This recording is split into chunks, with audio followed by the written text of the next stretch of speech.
Mobil sedan kecil berjalan pelan menerobos kabut. Matahari semakin tenggelam, sehingga Tia harus menyalakan lampu depannya. "Ma, masih jauh nggak?"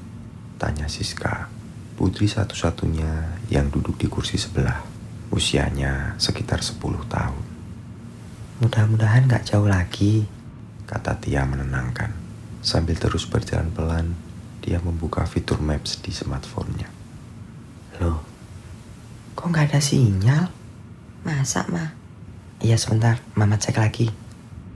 Karena pandangannya terbagi antara melihat jalan berkabut dan layar smartphone, Tia tidak menyadari ada sesuatu yang muncul dari balik kabut. Sosok laki-laki berdiri di tengah jalan. Mobil Tia seketika berhenti. "Astagfirullahaladzim." Siska yang berada di sebelahnya ikut tegang. "Nak, kamu tunggu di sini dulu ya." "Iya, Ma." Tia segera keluar. Dia bergegas melihat ke depan mobil. Ternyata tidak ada apa-apa. Bahkan tidak ada bekas tabrakan sama sekali. Tia heran. Dia sangat yakin bahwa dia tadi menabrak sesuatu. Dengan cahaya dari lampu depan mobil, Tia mengecek sekeliling. Tetap saja, dia tidak menemukan yang ditabraknya. Tia lalu mengecek bagian bawah mobil. Di sana juga tidak ada apa-apa. "Kok aneh?" Dia sangat yakin bahwa tadi dia menabrak seseorang. Tiba-tiba, mesin mobil mati. Lampu depan ikut mati. Dia segera masuk kembali ke dalam mobil dan mencoba menyalakan mesinnya.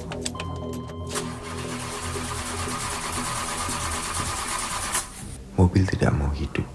Dia bingung harus bagaimana. Di tengah hutan malam-malam, hanya berdua dengan putrinya. Perlahan kabut menipis. Pandangan Tia bisa semakin jauh.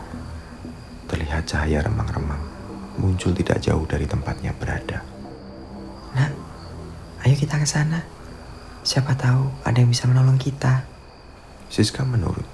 Setelah mengambil tas, mereka lalu keluar dari mobil. Dia lalu menyalakan fitur senter dari smartphone. Setelah itu, dia menggandeng Siska ke arah sinar lentera tersebut.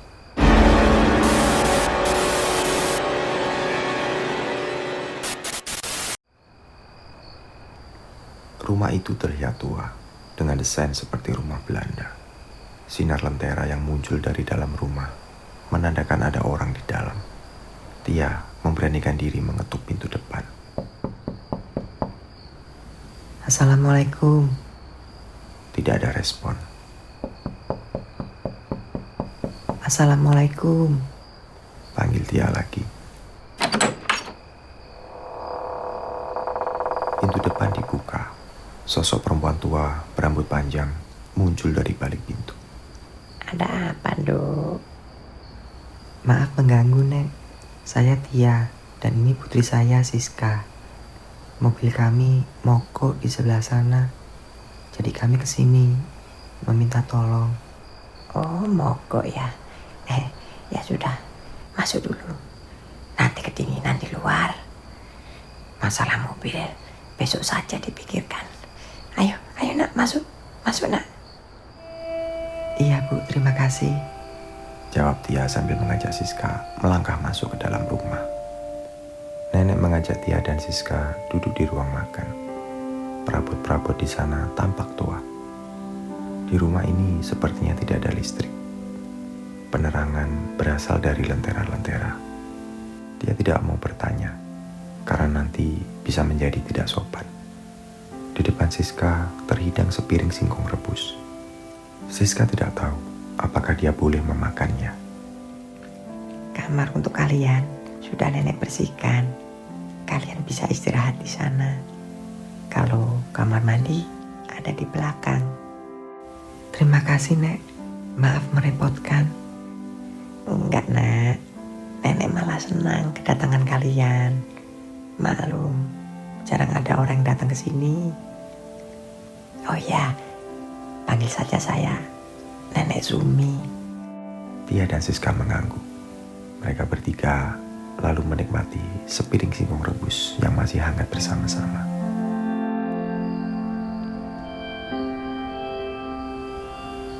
Di rumah ini, Tia tidak mendengar suara azan sama sekali, sehingga dia hanya memperkirakan waktu datangnya sholat.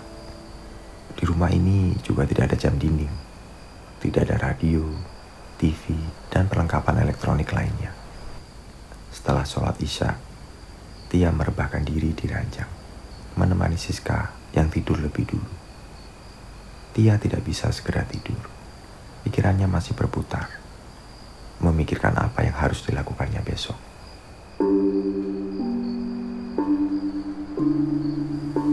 Sayup-sayup, terdengar suara gamelan dari jauh. Tia yang penasaran mendekati jendela dan membukanya. Dari kejauhan, terlihat sebuah area yang bercahaya, seolah ada keramaian di sana. Tia berpikir, mungkin dia bisa mencari pertolongan. Namun Siska sudah tertidur lelap. Dia tidak mungkin meninggalkan Siska sendirian. Akhirnya Tia menutup jendela lagi, lalu kembali ke ranjang untuk tidur.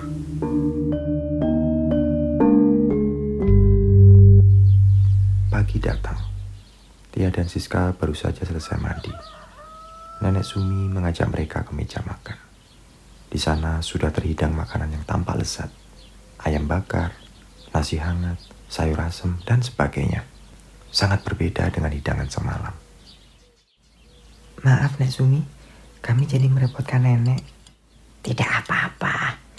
Untuk keluarga sendiri, nenek tidak masalah. Tia terdiam.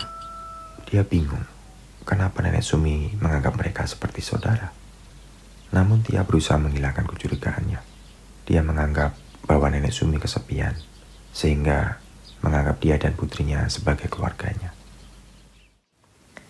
Oh iya Nek, semalam saya mendengar ada suara gamelan. Apa mungkin ada orang yang sedang hajatan di sekitar sini? Iya, betul Nduk. Ada yang sedang hajatan. Pesta pernikahan. Oh, siapa yang menikah Nek? Nanti kamu juga tahu. Ayo makan yang banyak Ju. Tambah lagi ya. Siska mengangguk dan menerima nasi hangat lagi di piringnya. Tia tersenyum melihat kebaikan Nenek Sumi. Bagaimanapun juga, tanpa Nenek Sumi, mereka akan terlantar di jalan tengah hutan ini. Setelah sarapan, Tia mengajak Siska ke mobil. Di sana, Tia mencoba menstarter mesin.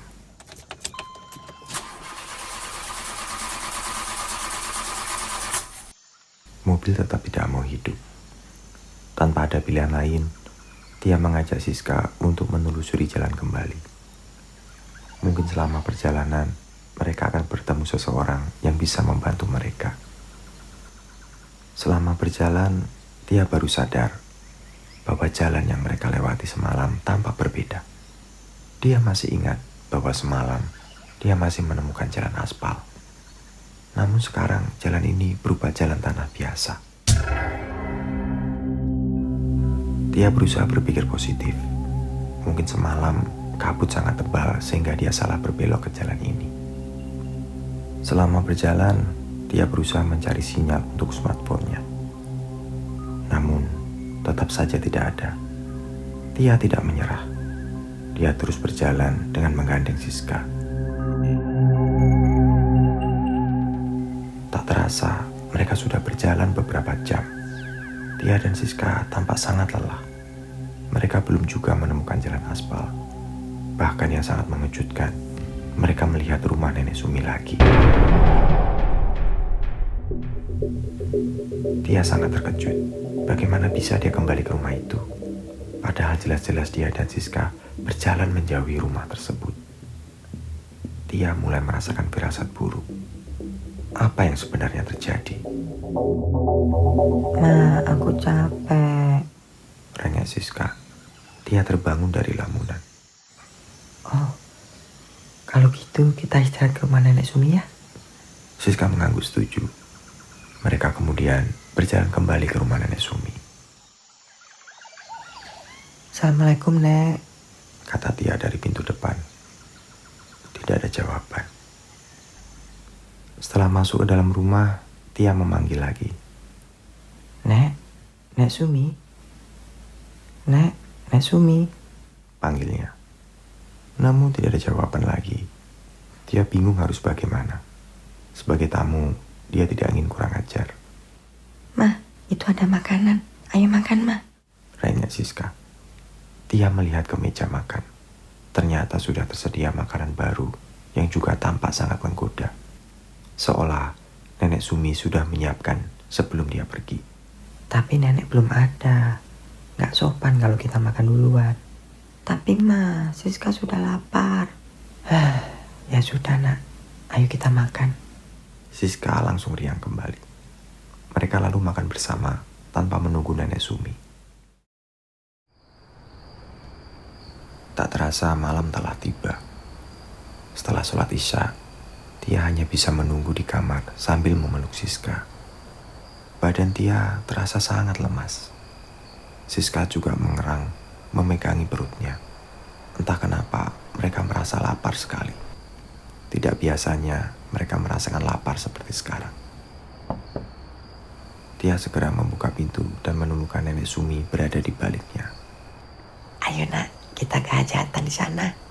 Sebentar lagi dimulai. Tapi nek, kami kurang enak badan. Siska juga sepertinya sakit perut. Di sana nanti banyak makanan. Kalian bisa makan sepuasnya. Tia dan Siska saling pandang.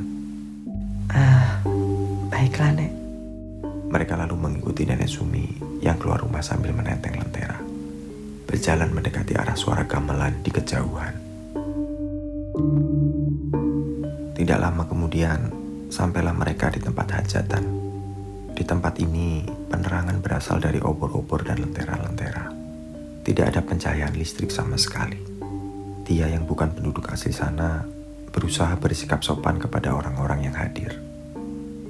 Ada yang berdiri, ada yang berjalan. Namun Tia merasa heran. Semua orang tidak ada yang menoleh kepadanya. Mereka juga tidak saling bercakap-cakap dengan tamu lainnya.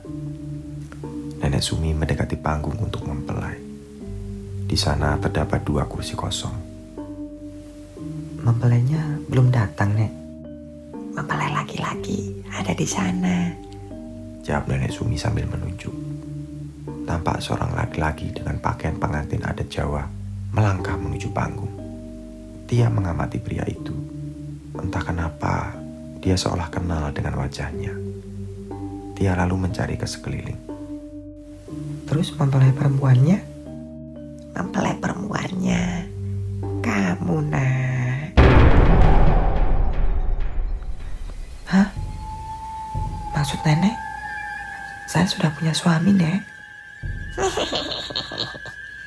Sudah, lupakan saja suamimu. Menikah saja dengan anakku. Bukankah kalian sudah pernah ketemu? Dia semakin bingung. Dia melihat ke arah mempelai laki-laki. Ingatannya mulai kembali. Benar, dia pernah bertemu laki-laki tersebut. Dia adalah laki-laki yang ditabraknya tepat sebelum mobil mogok. Nah, mulai sekarang kamu dan anakmu tinggal di sini bersama kami. Enggak.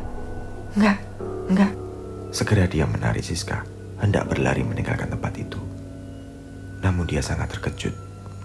Orang-orang yang semula mengacuhkannya, sekarang berbalik dan memandangnya tajam.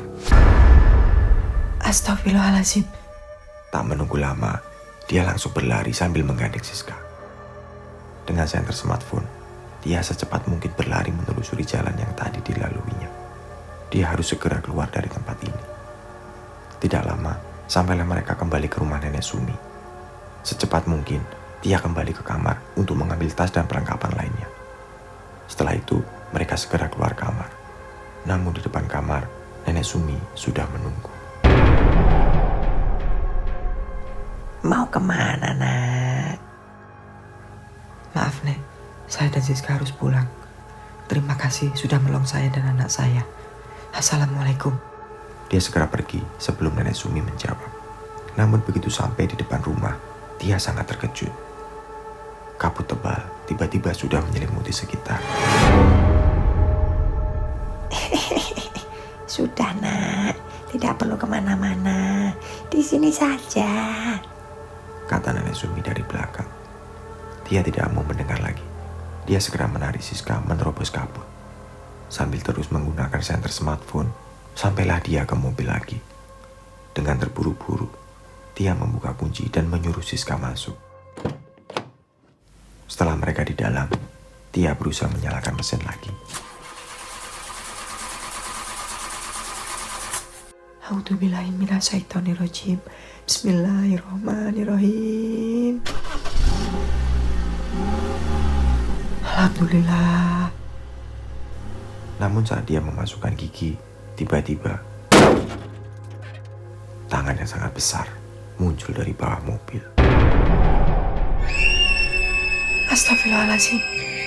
Dia menekan pedal gas kuatnya. Mobil seketika mundur dengan cepat. Tangan hitam besar itu terlepas dari kap mobil. Mobil terus mundur semakin menjauhi sosok itu. Namun tanpa terkendali. Mobil menabrak pohon. Dia segera mengecek keadaan Siska. Kamu gak apa-apa nak? Untungnya tidak ada luka. Dia kembali teringat sosok hitam besar tadi. Dia melihat ke depan. Di sana tampak sosok hitam besar berbulu itu berjalan pelan mendekati mereka.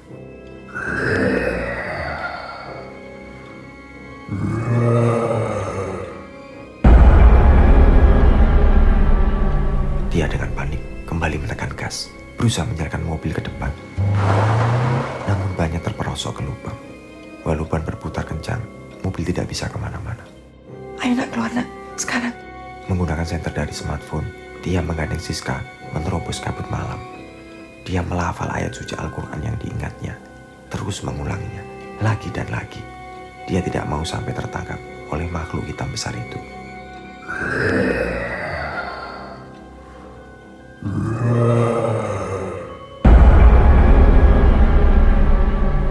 Tia dan Siska terus berlari, secepatnya menerobos hutan belantara. Perlahan-lahan kabut semakin tipis. Dari kejauhan, Tia melihat cahaya-cahaya menerangi suatu area. Tia dan Siska terus mendekat. Semakin dekat, mereka bisa melihat tenda-tenda berdiri di sana. Tampak beberapa orang beraktivitas di area tersebut. Tolong, tolong, tolong, tolong. Teriak Tia sambil berjalan secepatnya. Namun semakin mendekat, lututnya semakin lemas. Kesadaran Siska mulai memudar dan tidak mampu berjalan lagi. Siska, Siska. Kesadaran Tia semakin hilang. Tanpa bisa ditahan lagi, dia pun terjatuh ke tanah. Terbaring tidak sadarkan diri di samping Siska.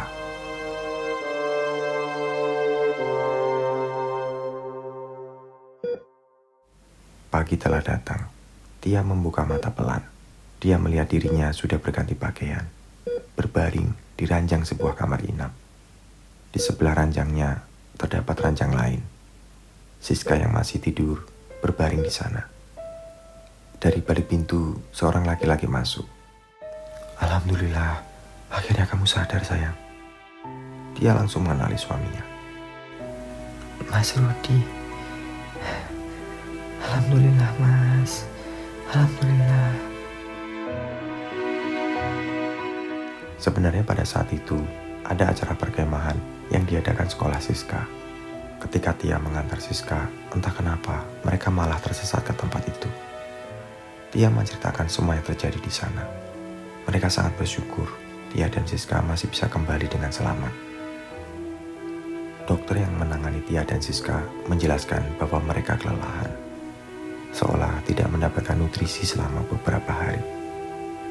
Tia heran karena seingatnya di sana mereka juga makan. Berarti kemungkinan semua yang mereka santap di sana bukan makanan nyata. Rudi dengan ditemani beberapa orang relawan berhasil menemukan mobil yang dikendarai Tia. Mobil tersebut memang berada di tengah hutan. Mobil kemudian dievakuasi. Rudi juga mencari rumah Nenek Sumi. Dia mencari dengan arahan dari Tia. Namun entah kenapa, tidak ada bangunan yang berdiri di area tersebut. Akhirnya mereka menyimpulkan bahwa Tia dan Siska saat itu tersesat di alam gaib.